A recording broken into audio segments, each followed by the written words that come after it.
Hello, hello. So, here we are. Here we are. We meet again. Welcome to the Witch's Corner. This is Anna Imagination, and sink into my worlds with me, and I will show you what I see.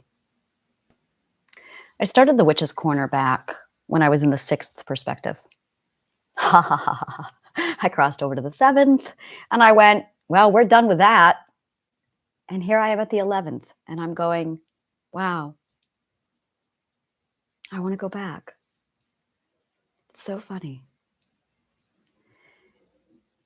I want to talk on energy. I got an energy bath yesterday. That's it. I got an energy bath yesterday. And that's really it. It was the first time in a year I got a proper energy bath because I was conscious of it and I was able to finally use it properly. Last night, oh my God, this massive awareness and just perspective. And oh, I love it. I love it. So I'm going to do like a whole catch you up. I'm an energy reader. Energy is my first language. English is my second language. So I am a generator, and I am a 6-2. I am a 6-2 generator. I do not give credits to some of this stuff. There's a lot of stuff in this world where I'm going, I'll just be very blunt.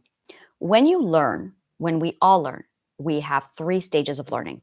We have the mimic stage, which is when we repeat behavior. We have the parroting stage, which is when we repeat story.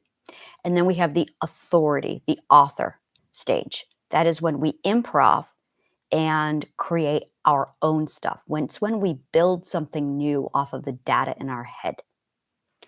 Now, most of us are stuck at the parroting stage, especially when it comes to religion and spirituality. A lot of people are mimicking and parroting. I have no patience or tolerance for mimicking or parroting because once you hear the same story, it's the same story over and over again. I've had some people argue, oh yeah, but it's different. It's the same story, but a different perspective. It really isn't. I've heard way too many people to not hear variation. So it's at a point where they're almost quoting the Bible at me verbatim. They're almost quoting records at me verbatim. So I'm at a point where I go, just close the door because they're not bringing anything new. So my goal in life is to seek out authors, people who can think and build upon their own ideas, who can create their own ideas. And in order to do that, there's a whole growing process, which is what I do with triadic healing. So I am huge on the energy, and my research is 100% internal. I do not study outside sources because I don't find them credible. I don't find them credible at all. The Bible is extraordinary in the sense that it's all talked, it's all written in code. It becomes a different story altogether at the 8th perspective. It becomes something different at the 9th perspective. It becomes something different at the 10th. Here I am now at the 11th, and I'm finally reading the Revelation going, oh, that finally makes sense. So books like the Bible are very, very much, how do I say this? They're just metaphorical. In my world, because it's my world, in my world, the Bible was written for me personally, directly, to say, these are the order of events you are going to need to follow to get to where it is you want to go. This is called the path to rebuilding a society. Once you discover the God code and you are ready to convert man, not convert, guide them through their evolution from point A to point B. Gotcha. Okay, thank you for the instruction booklet. So for me, the Bible is an instruction booklet written in the 11th perspective. Actually, I think it's written in the 12th perspective, but it's not until I'm at the 12th perspective that I'm going to be able to read the whole document. So I love it. So most of the sources that I have of out there, I don't use. Triadic healing.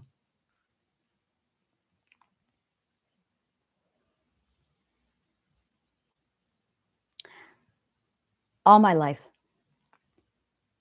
I have lived in the other dimension, in my imagination, completely intertwined and engaged with the energy. My beautiful universe, my alma mater, the nourishing mother. So that I understood, felt, and spoke energy before anything else. And I focused and revolved around that so much that by the time I got to where I am now, I don't question it. I follow, and that is where I go. And I did. I followed it, and that's how I met my partner. And I realized that we just were not expecting to fall in love. That's all it was. We both got a lot more emotionally than either one of us bargained for. So we came together in 2021, and we both got a massive slap in the face of just, you two love each other for life. Like, you're in love. He had long since given up on love. I had long since given up on love. And here we were contradicting our own belief. No one loves me. No one will ever love me. That's really it. I got to write that down because that's like the core of my issue here. No one loves me. And just like that, in 2021, we both had someone contradicting our core belief. Chaos ensued. It did. Chaos ensued. And we both basically made a wish.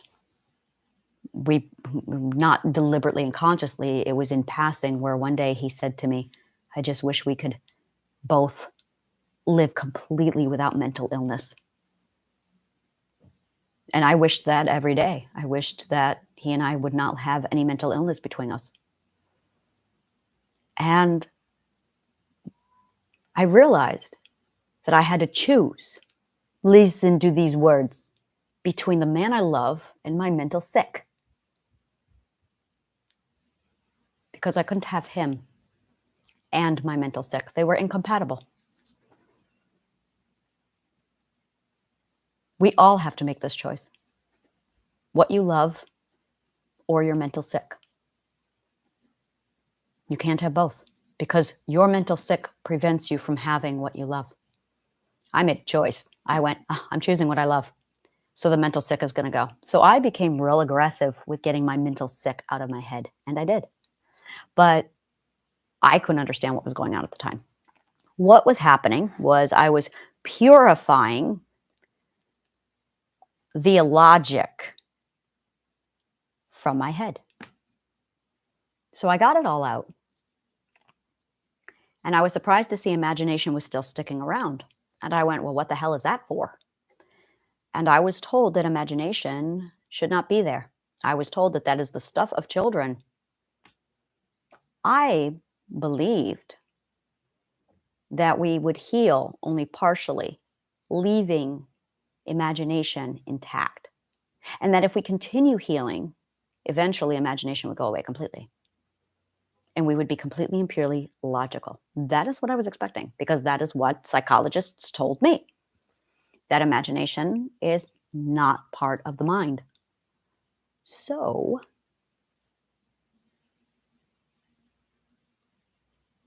when I was all done with my healing and I purged everything, and I still had this imagination, I went, well, what the hell is that for?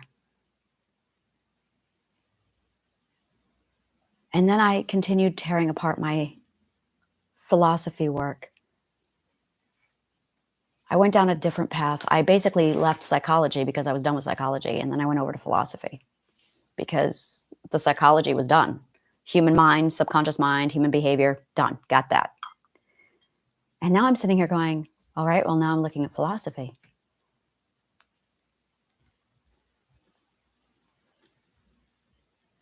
And I'm looking at it going, what is imagination? Now, in the meantime, I've got all of this energy just cycling through me. And I realize that energy is connecting, human connection is involving the energy. God, this feels so good to finally talk about. Yeah, I'm going to be spending a lot of time in the witch's corner. When you are human, when you are connecting with another human being, you are linking their energy together. That's that's solid. And I'm sitting here going, okay, I've got this happening. So I've got me and my energy, and I'm all healed. And I can feel my energy stagnant, blocked. This is where people are like, oh, you got blocked chakras. But I could feel it flowing with the energy, with the universe, and me. And I kept saying, no, there's something more. And I know sex was involved. So I went on all these dates. I went on a date on Thursday night.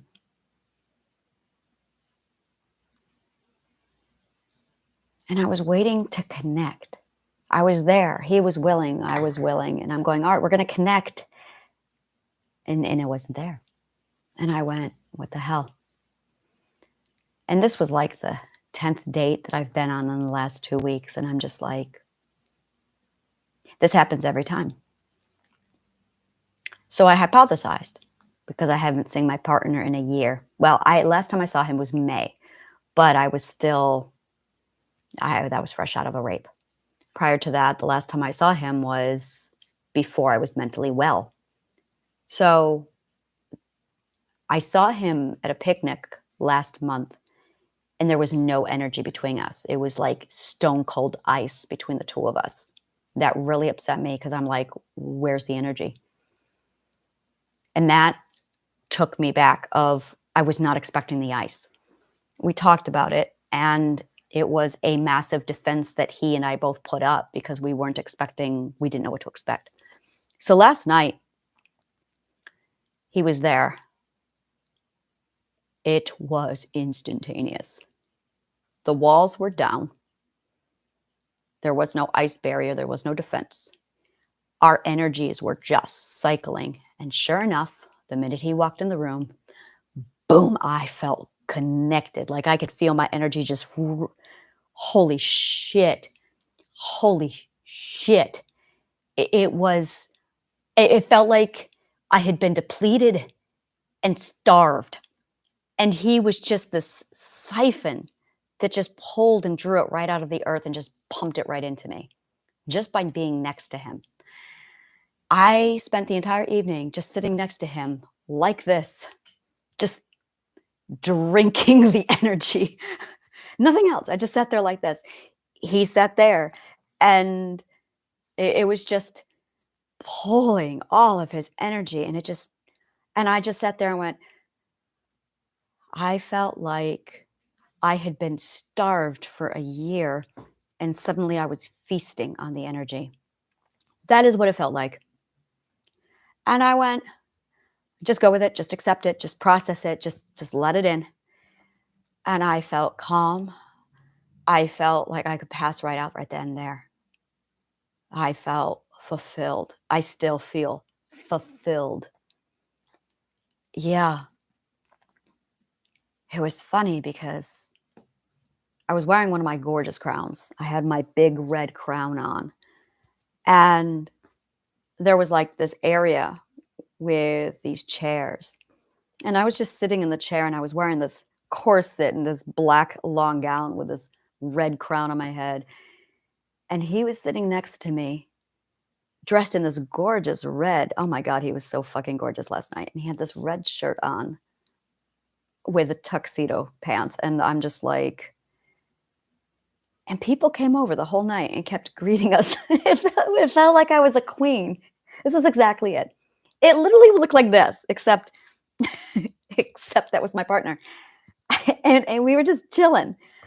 But it felt like I was sitting on a throne, and he was sitting to the right of me. And I was just consuming, like drinking in his energy. And people were coming up to me all night greeting me. And I had several people going, "It feels like you guys are like the king and queen on a dais in this room, and you're just receiving audience." I said, that is exactly what it feels like to me too. And it was so funny because like three people said that to me last night. It feels like you're a queen receiving audience. And I'm sitting there at the table just watching everyone party and everyone's having a good time. And I'm like, yes, these are my subjects. It felt just like that. It was wonderful. And to have him right there was just like, it was amazing to feel that energy siphon back into me. And I'm sitting here like taking notes going, yeah, well, this just solidified every thought, every weird, crazy, crazy. I need to stop using that word. I need to stop using that word. It was validation that every one of my suspicions about the energy was solid, that he is some sort of a siphon. He is the U of I. That is what he is. He is the U of I. He is a siphon so that he literally pumps the energy into me. And I can't replenish it as much without him. That's it, really. I cannot, it's like I cannot connect to the energy pool without him. It's like I'm getting a little trickle of energy. But next to him, I can drink the ocean's worth. Why is that? Now, he is a manifesting generator.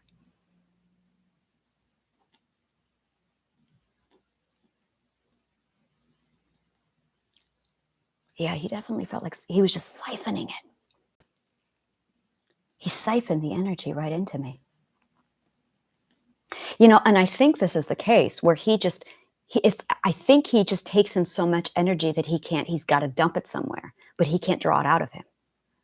And I can't pull it in without him. Like I said, I feel like I get like 2% of energy from the universe. I feel like I'm getting 2% of flow. But then he stands next to me and I'm going 100%, like a full. So he and I are just like, and I'm just like, oh yeah, take all of that in. And I could feel it definitely pouring right down into the ground and just right up into me. And I could feel it circling up back into him. And it just like was this, I wish I knew physics enough to explain this. It was extraordinary. And it allows me to just suddenly hit pause on everything with the dating. And I went, he is the U of I. He is my U of I. He is my siphon. Now, I love someone over in Bangladesh, and I love somebody over in LA.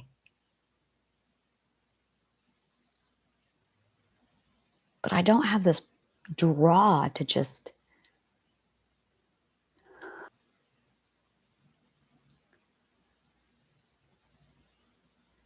has been coming to terms with the fact that he's in love and doesn't believe it.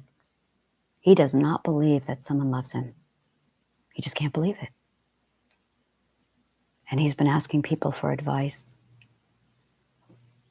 And they're going, it's happened. Somebody loves you. And he loves showing off. He loves entertaining. And I love being his audience. So he shows off and he flaunts. And I regale him with my laughter and my audience. He is my favorite show. And I am his favorite audience. And some days, it is as simple as that.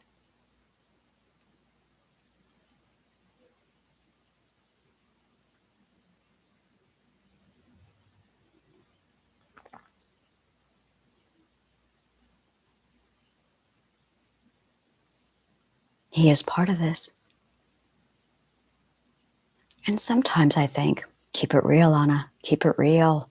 People don't want your crazy. Keep it real. And I'm going, maybe it's not the real wounds who are going to buy from me.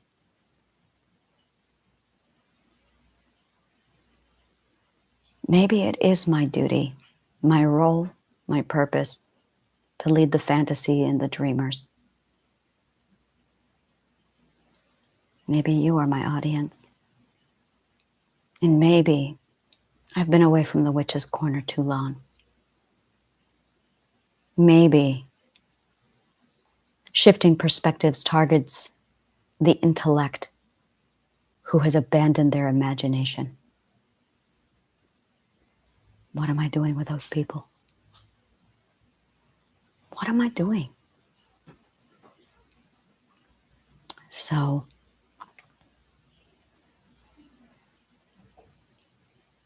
they, community. Oh my God, you are the they of my eye. Oh my God, what am I doing? I am the I of my eye, and he is the you of my eye, and you are the they of my eye. The reason why I've had a block, I love you, universe, love you. The reason why I have had a block is because I've been trying to create a product for the wrong people. And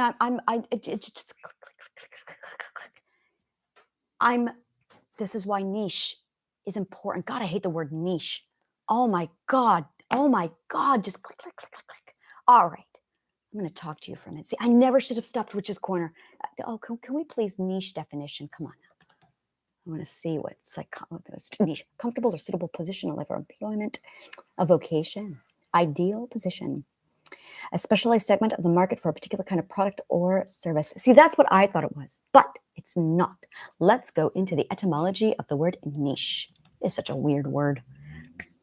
Okay, etymotic. I don't even know what that word means. Etymology. Latin, nidus, nest, make a nest. I can do that. A nest. Niche, make a nest. Niche, recess. Where does the word niche come from? French niche, to make a nest. From the vulgar Latin. Okay, well, vulgar Latin just means not modern Latin. Nidicare, nidicere, from Latin nidus, nest. Doublet of nidus and nine. So nesting.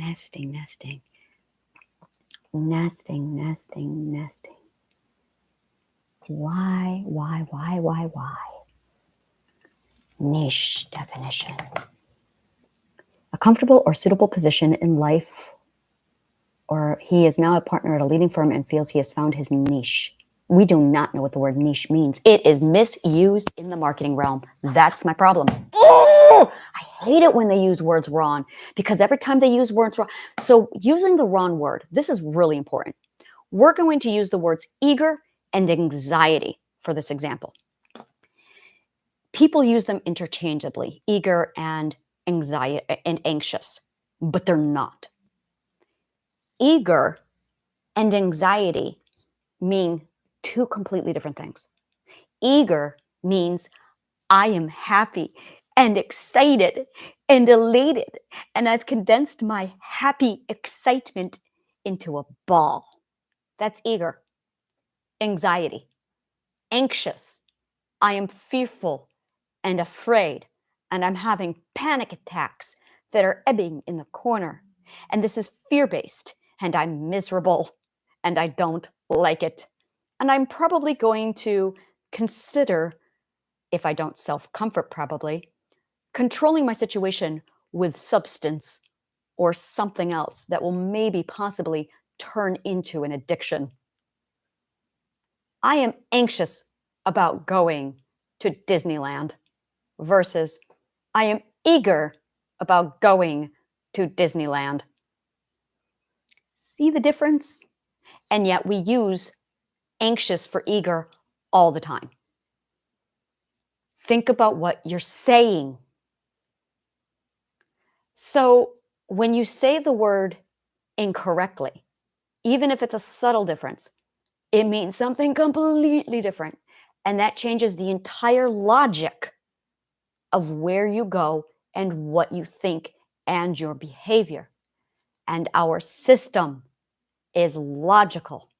So when you use the incorrect vocab word, your system that's very logical will go, anxious it is, doo-doo, and it will process anxiety with anxious on a completely different illogical platform. Part of our problem with mental illness is that we are using words sloppy. Know what you are saying. This is part of communication skills. So, niche, a specialized segment of the market for a particular kind of product or service. That is sloppy, and that is not true. I don't even know where that comes from. Like, it's so off kilter from the actual definition, which means somebody used the wrong word. Actually, no, what this means is somebody forgot what the word meant. And so somebody made up a new definition for marketing purposes because they weren't a psychologist or a philosopher or an etymologist, linguist. Instead, they were a marketer with zero background. So they grabbed this word because it was the right word, but then they changed the definition because they were ignorant on the subtleties of language. That's what happens a lot. So that when a philosopher comes around and hears the word, we're going, what are you even talking about? So let's go the niche for marketing etymology. Niche market. Where did this first come up? See, and it keeps coming back to like ancient French.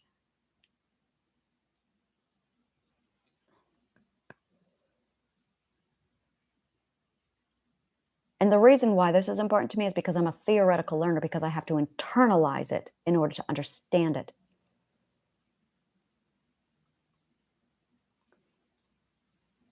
Okay.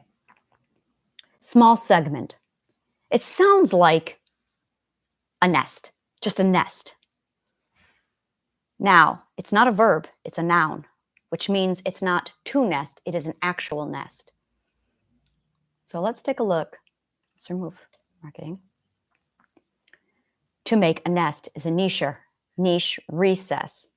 What does recess mean? I think recess means a break. I don't talk about recessions. I don't even know what that is, and I don't care to know. Literal recess from nicher. I believe that recession is a mindset, and I believe it is a mindset that 100% creates scarcity mindset and mob mentality and panic. So words like recession actually fuel panic. They shouldn't exist. They're stupid words. Comfortable or suitable position in life. There it is. Comfortable position in life. Comfortable. Well, a nest means comfort. Now, again, this is niche. An ideal position. There you go. Ideal position. So let's change nest. Not an ideal position. Your ideal network. I like nest. Your ideal. Now, what is your ideal? See, I know what the word ideal means because that comes from the Latin, the Greek for philosophy with idea, ideology, ideal. So idea actually gives birth to an ideal situation. So you have to be able to define what your ideal is for your idea. And that's been my problem. This is my problem, is I have such a weird brain. Somebody said it last night. They're like, what a dichotomy. And I went, oh, I am a walking dichotomy. This is my problem. This is my problem. This is it right here. I have this highly philosophical so that I get a lot of intellects, but they're not spiritual. Or I get a lot of spiritual, but they are not intellects. I feel like the luminal, the thing that brings the spiritual and the science together in one.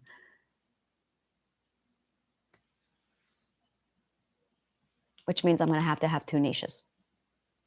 I'm going to have to be the intellect for spirituals, and I'm going to have to be the spiritual for intellects.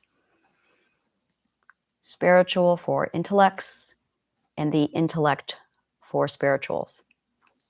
So if you are spiritual, not religious, if you are spiritual, but you want an intellectual explanation, there you go.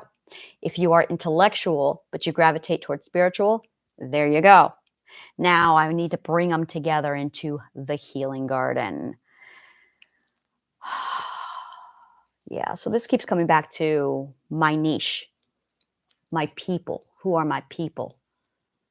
And this is where it's been very, very difficult for me because all of my marketing and everything I do goes toward one or the other. For instance, shifting perspectives. If you look at my motto, if you look at everything that it is highly cerebral. But then if you look at the witch's corner, it is highly like spiritual.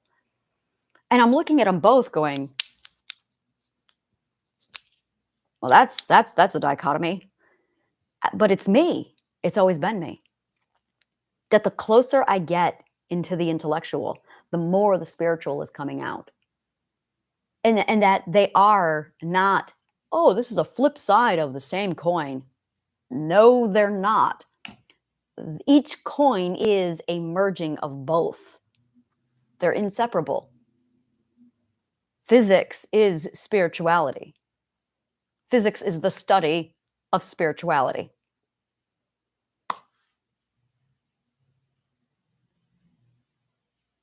And a lot of people, because of the way we compartmentalize, have this problem. This is what it is.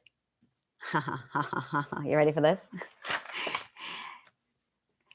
Dichotomy is the enemy of compartmentalization, which is why fourth perspectives compartmentalize everything and remove dichotomy because they are oneists, because they cannot comprehend that it's all the same thing, because they're thinking one-minded because of compartmentalization. That's the oneist taking over. And it's the hardest thing for us to learn is to accept. We have to consciously accept dichotomy. We have to consciously work toward dichotomy. It is fucking hard. And the only thing, and this is it really is, I've asked myself this so many times, why is accepting dichotomy so hard for the human to overcome? Because we're oneists. That's simple, because our mind is so one. And it's just, I had this one person where it was just, there's one story. Well, no, there's not, because there's 8 billion of us and every one of us has 12 different perspectives. Yeah, but it's all the same story. And it's all, and I'm like, why are you like oneisting me? And that's it right there. Why are you putting your one perspective onto mine? Why are you holding me accountable for your one perspective? I don't conform to other perspectives. And we shouldn't. I can hear your perspective. I can take it in. I can go, okay, that's nice. But don't tell me that that's what it is on my Facebook page. And that's just it, really. On my Facebook page, it's my realm and my perspective. On yours, it's yours. But don't come into my space. Yeah. So it's interesting. It's really interesting. So it's this compartmentalization of dichotomy versus dichotomy. And the more intellectual you become, the more you pull away from compartmentalization over to dichotomy. I'm feeling better. My brain is starting to like, all right. So the problem is my niche. Bottom line. My problem is I have been trying to figure out that sweet spot. You know what? Maybe my niche are the dichotomy. That's it. My niche are people who can think in dichotomy, who can balance spirituality with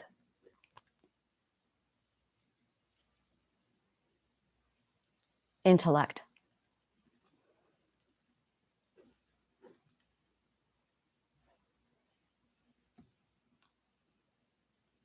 Dichotomy thinkers. Yeah. I'm going to look up the word dichotomy one more time because I love to say the word dichotomy. Dichotomy. Division or contrast between two things that are or are represented as being opposed or entirely different.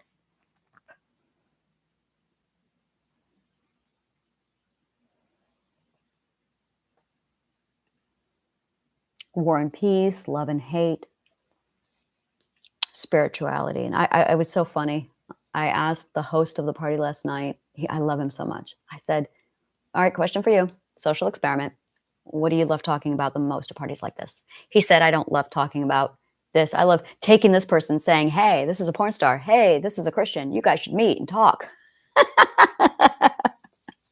He loves networking. And that example he gave was just like, you're my people. This is a porn star and this is a Christian. You two should meet.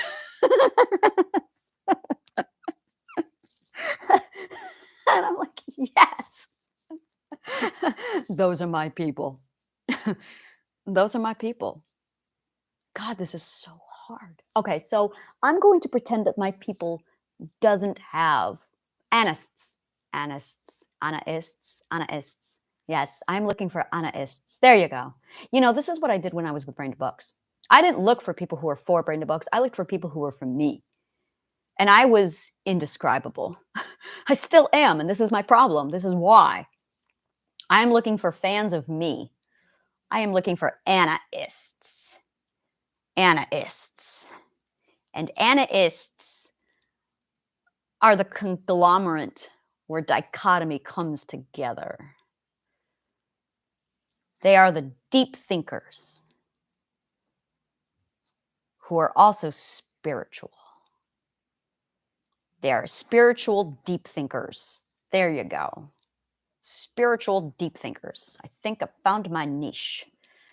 And my niche is going to be Nest in this case. It's going to be my nest of people, my network. That's right.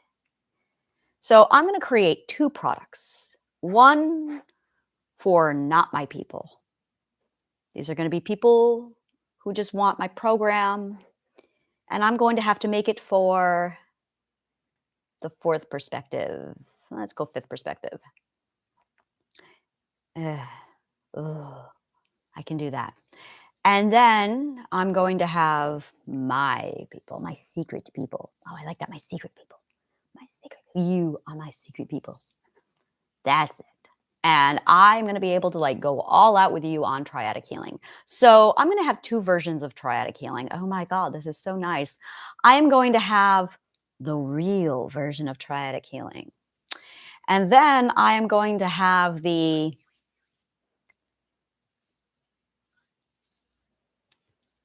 Muggle, the Muggle version of triadic healing. Yes, I found my niche. This is my problem. This is my problem. Oh, my brain just released. This is it. I have been trying to figure out how I'll write something and I'll be like, the Muggles are not going to be okay with this. And then I've got the wizard version. I've got the real version. So when I hand this to people now, it's going to be, are you a Muggle or are you an Anaist? If you are an Anaist, you're going to get triadic healing, the real version, the one I use. If you're a Muggle, you're going to get the Muggle version. This simplifies everything. The Muggle version is going to be, what is it called? An evergreen course. Yes. My evergreen course will be for the Muggles. There you go. Here it is. Enjoy. And I will clean that up to make it Muggle friendly. There. That way they get what they need. And I don't have to worry about offending them. And they won't be offended. So I will have the Muggle version of triadic healing. And then I'm going to have the secret version of triadic healing. The special edition. Oh, I like that. The special edition. Special edition. That is going to take, it's going to be like in the Harry Potter world. Do you identify with Muggles or do you identify with wizards? And the people will be like, I'm a wizard. Click. And then there will be, what's a Muggle? Click. Those are going to be the options. What's a Muggle and I'm a wizard. There's no one else because if you know what a Muggle is, you've read the books, so you know, and you've read the books because you are a wizard, Harry. So there you go. There's going to be the I'm a wizard. And then there's going to be the other option of what's a muggle? And they will get a completely different edition. It'll still be the core basics. It'll just be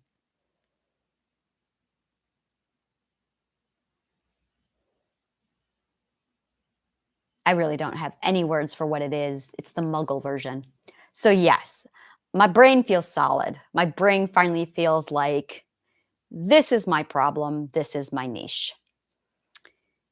Because I've got these weirds.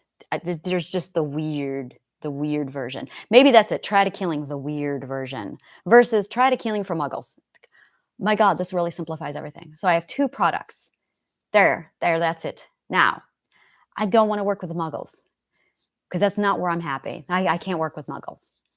Okay, all right. I have to have a muggle version of myself. The problem is I don't work with muggles.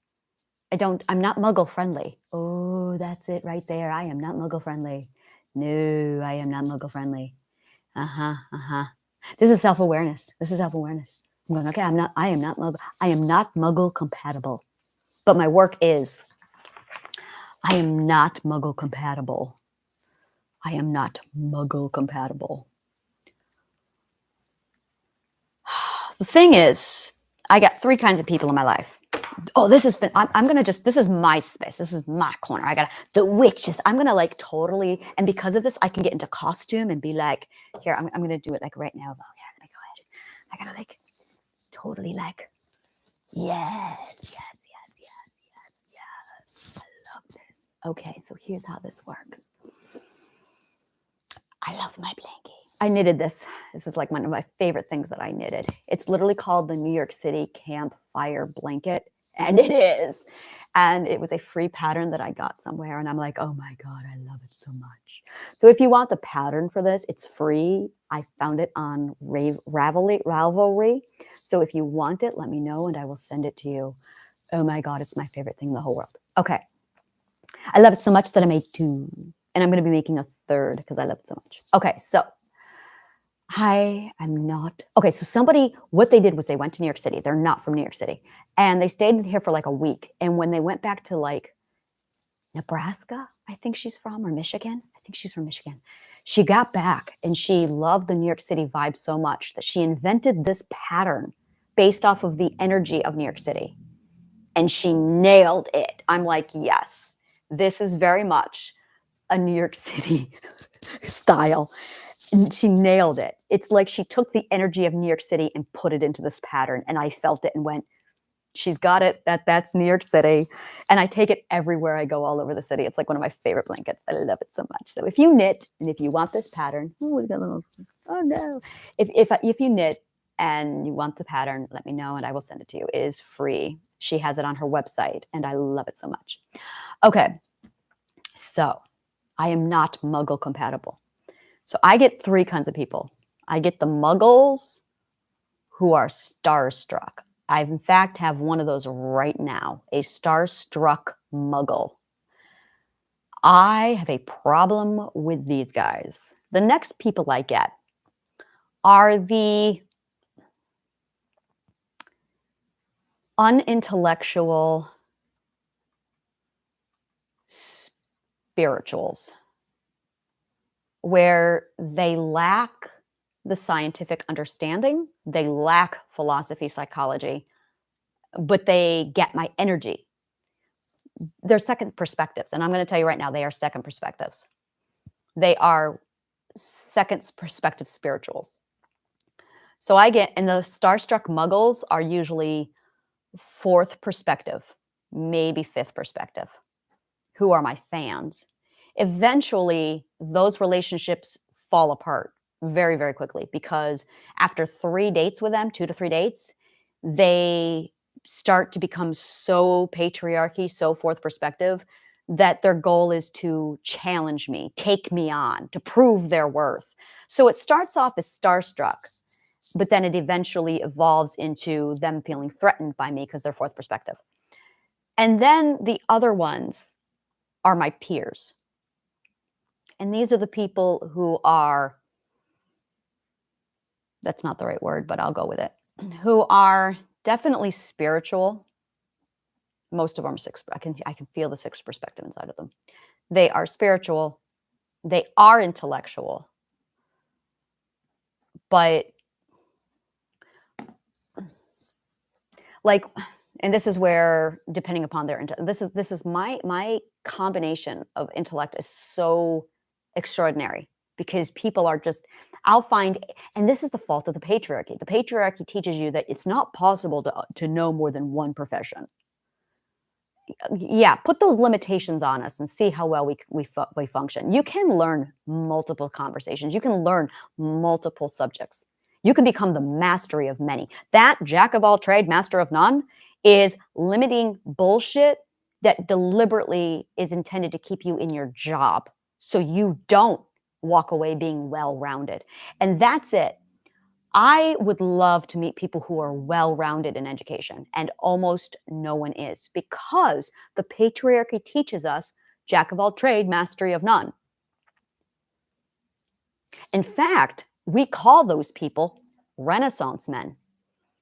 And Da Vinci was this way. Da Vinci was a Renaissance man. A Renaissance man is somebody who is master of all. Jack of all trades, mastery of all. Bards were Renaissance men. I am a Renaissance man because mastery of all. It depends on which subjects you take on and master. And that's exactly it. So it can be done, but we're discouraged to not do it. So a lot of people don't take on multiple masteries because they don't think they can. Now, I'm in this really weird small niche of I'm well-rounded because I am a Renaissance man, and I'm literally trying to find more Renaissance people, and I'm not finding them. And that's my problem. The lady I spoke to last night, she had only 4 years in philosophy. She did not have psychology. She did not have physics, and she did not have sociology. One gentleman I spoke to only had 2 years in sociology. Only 2 years in sociology. So I'm not finding well-rounded people. And that's my problem because our society does not encourage that.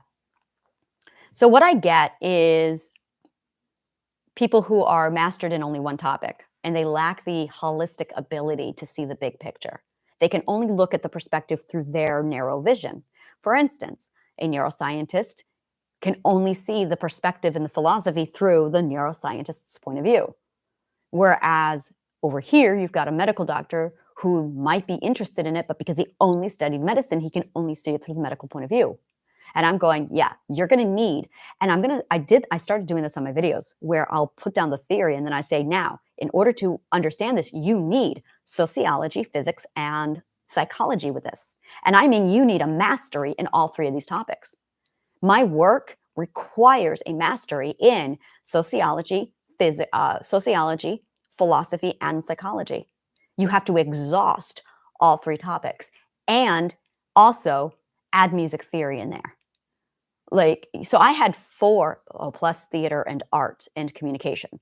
Okay, so I had 7 masteries all crammed into my being able to assess because it's holistic. Whereas a psychologist has 1, maybe 2. And even then it's, okay, I'm only going to do 2 years. Yeah, colleges and universities today are terrible. So it's like, okay, all right. So I'm trying to figure out, I need to stop messing around with the muggles who are starstruck. Like, I just need to cut them off completely. Like, if they are starstruck, here's my pack, go over here. And these are patrons. I really need to accept that these are patrons. Oh God, I love the word patron. It's so kind. Unlike that other word, client. I hate the word client. It sounds so ugly. Patron. Patron. Person who gives financial or other support to a person, organization, cause, or activity. Sponsor, financier, underwriter, guarantor, a customer, especially a regular one. Yeah, a patron. Yeah, a patron. I prefer that word. That is so much more lovely. Patron. Yeah, I don't like clients. That's an ugly word. Patron is going to be the word I use. So I'm going to have patrons. And yeah, I have friends, and I know what a friend is now. Friend is somebody whose story you want to hear. I love this. Friendship is when you want to provide audience or provide story to, and you also want to sit in their audience. It's like, I want to hear about you. If you don't want to hear about somebody, they're your patron. And I realized I was going on dates. This is what I did last week. I went on like 10 dates and I went, I have no interest in hearing their story. And I went, oh my God, I am out on dates with my patrons. That needs to stop. If I'm not interested in these people, I need to not be on a date with them. Yeah. So that was a huge, all right, I got that figured out. This is like my massive social experiment of me trying to figure out everything I need to figure out when it comes to socialization so I can get it all right in my head. All right. So I'm going to have the Muggle version of Triadic Healing. And I am going to have the magical version of Triadic Healing. I'm going to call it something else, and that's going to be as far as, and I'm going to have basically requirements. If you are 6th perspective and higher, then you're going to have immediate access to the magical version. If you are, and you have to, let me think here. Because there's 2 parts to it. There's do you want to learn the 12 stages? What do you want to do? Do you want to learn the 12 stages? These are really good questions. I need to interview a patron. That's a really good point. I have a lot of work to do. Excellent. Excellent. I have identified the work I need done. All right. I have no idea how to close this. Like, subscribe, follow, comment below. Tell me what part of the show resonates with you so I know what needs to keep going. And if there's any kind of tech problem, if you're having a problem hearing me, please let me know, because otherwise I don't know. I do not watch other YouTube videos. I almost never do. So I don't know what other people are doing because I'm so focused on my own project that I'm not doing research on that. Like I just, that's not where my mind is. So if you don't tell me, I don't know. All right. I feel so much better. Thank you so much. Go ahead and take a look at let me know if you're an Anaist or not. I'm collecting people. I'm putting people in my network. I have Authenticity City happening. Those are really for Anaists. These are people who are really like 100% gung-ho about my concepts. And if you're just a Muggle passing through, that's okay too. This is really going to be out there because it's deep shit. So take a look at Authenticity City. Take a look at my city directory and browse the categories. See what vibrates with you and go with it. Thank you so much, and may the kindest of words always find you.